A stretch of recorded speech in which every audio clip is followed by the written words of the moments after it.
First here at 6, the trial of the man accused of killing 14-year-old Alexia Alexander is about to enter its second week. Now, the jury of 10 women and 5 men will decide if Ronnie Walker is the one who pulled the trigger the early morning of May 6, 2022. In the last few days brought critical testimony from the only apparent eyewitness in this case and the mother of the young teen.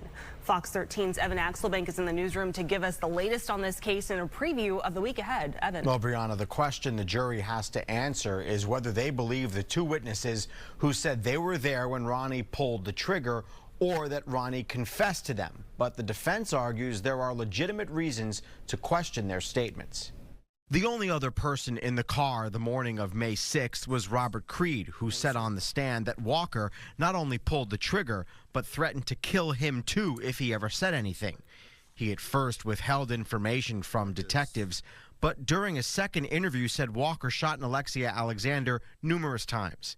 Then Creed said Walker threatened him at the scene and then from jail. The defense says Creed is the real shooter and was badgered into his testimony by detectives. Another witness, Stanley Wilson, said while he was working as a bail bondsman, he was approached by Walker, who was asking for a bond for his friend. But then he said he might be the one who needs one.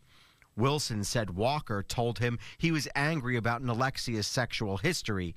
Wilson says Walker then confessed to him. So he mentioned that he shot her in the cheek. Yes.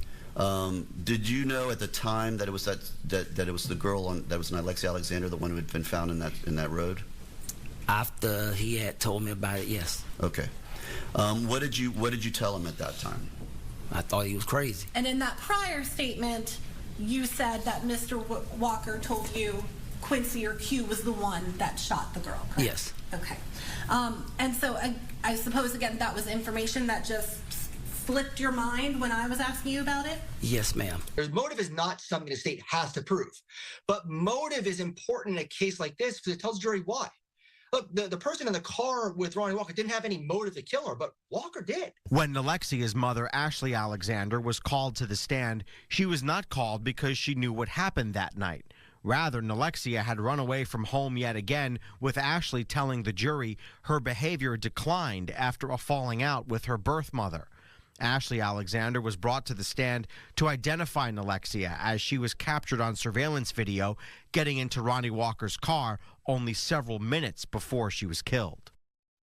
The prosecution has 1 witness left to question and will then hand the case to the defense. The defense expects to call several witnesses. It is possible the case will be in the hands of the jury by the middle of this week. Walker is facing first-degree murder charges, Brianna. All right, Evan Axelbank reporting in the newsroom for us. Thank you, Evan.